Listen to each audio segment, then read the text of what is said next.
Hi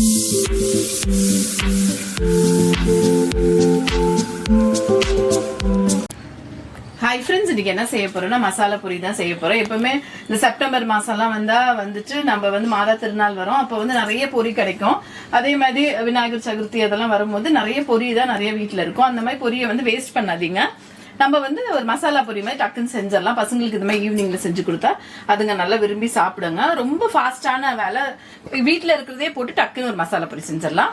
ஒரு பெரிய தவாவா எடுத்துக்கோங்க. என்கிட்ட இவ்வளவு பெருசா இருக்கு, உங்களுக்கு இன்னும் பெருசா வேணும்னா எடுத்துக்கோங்க. ஏன்னா எப்பவுமே கிளறதெல்லாம் ஒரு பெரிய தவால வச்சு நீங்க கிளறினீங்கன்னா நல்லா உங்களுக்கு இதாகும். ஒரு 2 ஸ்பூன் அளவு எண்ணெய் ஊத்திக்கிறேன் நானு.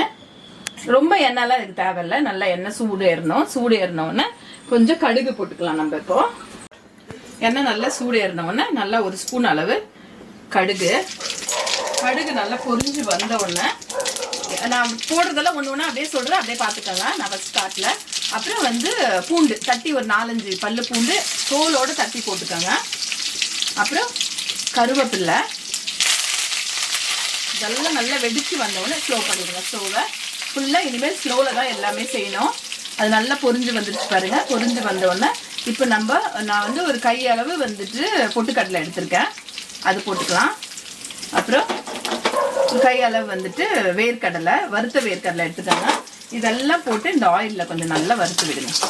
எல்லாமே ஸ்லோவில் வச்சு தான் செய்யணும்.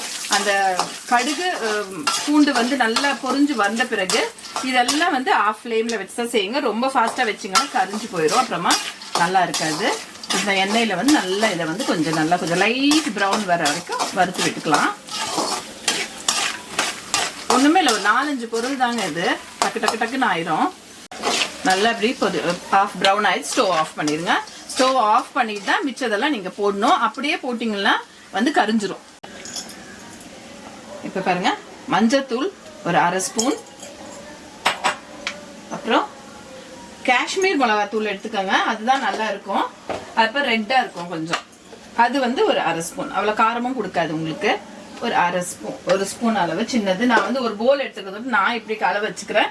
உங்களுக்கு எவ்வளவு வேணுமோ அவ்வளவு போட்டுக்கோங்க. அப்புறமா பெருங்காயம் நல்லா ஒரு சின்ன ஸ்பூன் அளவு போட்டுக்கலாம்.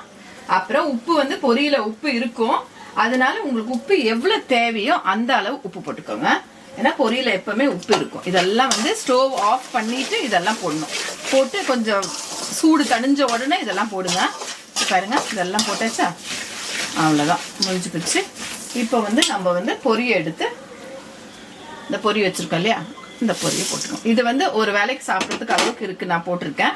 எக்ஸ்ட்ரா இருந்தாலும் ஒரு பாட்டிலில் போட்டு நல்லா ஏர் டைட் கண்டெய்னரில் நீங்கள் போட்டு அப்படியே டைட் பண்ணி வச்சிட்டிங்கன்னா நல்லா இருக்கும். இது ஒரு 4 நாள் வரைக்கும் அப்படியே முறுமுறுன்னு தான் இருக்கும்.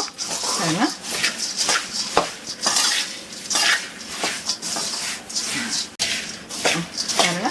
முடிச்சாச்சு. இப்போ லாஸ்ட்டாக ஃபினிஷிங்க்கு இது இருந்தால் போடுங்க, இல்லைன்னா அப்படியே கொடுத்துருங்க பசங்களுக்கு. சாட் மசாலா இருந்துச்சுன்னா ஒரு 1/2 ஸ்பூன் எடுத்து அப்படியே மேலே தூவி விட்டு இதையும் ஒரு கலர் விட்டுருங்க. அவ்வளோதான். சாட் மசாலா இல்லைன்னா கூட பிரச்சனை இல்லை. இந்த மாதிரி வெறும் மசாலா மட்டும் போட்டு கொடுத்துருங்க. சாட் மசாலா உங்களுக்கு இருந்தால் போடுங்க, இல்லைன்னா பிரச்சனை இல்லை. பாருங்க, எல்லாத்தையும் கிளறி விட்டாச்சு. இப்போ அழகாக இந்த மாதிரி ஒரு போல் எடுத்து, நான் குட்டி போல் தான் எடுக்கிறேன். ஏன்னா கொஞ்சம் தான் கொடுக்க போகிறேன், பசங்க கொஞ்சம் தான் சாப்பிடுவாங்க. அதனால பாருங்க, அப்படியே நல்லா மொறுன்னு இருக்குது. நல்லா அந்த கிறிஸ்பினஸ் உங்களுக்கு நல்லா மொறுன்னு இருக்கும். இப்போ என்ன செய்யலாம்னா, இப்படி ஒரு பவுலில் போட்டு நம்ம கொஞ்சம் ஆனியனும் கொஞ்சம் கொத்தமல்லியும் இப்படி அரிஞ்சு நல்லா ஃபைனாக சாப் பண்ணி வச்சுக்கோங்க. இது நல்லா கொஞ்சம் க்ரஷ் பண்ணி விட்டுருங்க. கொஞ்சமாக 2 தேடு, யார் எத்தனை பேர் கொடுக்குறீங்களோ அந்த அளவுக்கு க்ரஷ் பண்ணி விடுங்க. க்ரஷ் பண்ணி விட்டு இந்த மேலே அப்படியே போட்டுருங்க. போட்டு ஒரு ஸ்பூனை போட்டு கையில் கொடுத்துருங்க. நான் கொஞ்சம் தான் கொடுக்க போகிறேன், பசங்க கொஞ்சம் போதும்னாங்க, அதனால கொஞ்சம் எடுத்துறேன். மிச்சத்தை நான் ஒரு பாட்டிலில் போட்டு டைட்டாக மூடி வச்சுட்டேன். 4 நாள் இதை நான் சாப்பிடலாம். முறுன்னு தான் இருக்கும். இந்த மாதிரி செஞ்சு பாருங்க. வீட்டில் பசங்களுக்கு செஞ்சு கொடுங்க. ஈவினிங் வரைச்ச சேனலை பாருங்க. சப்ஸ்கிரைப் பண்ணுங்க, ஷேர் பண்ணுங்க, லைக் பண்ணுங்க. தேங்க்யூ.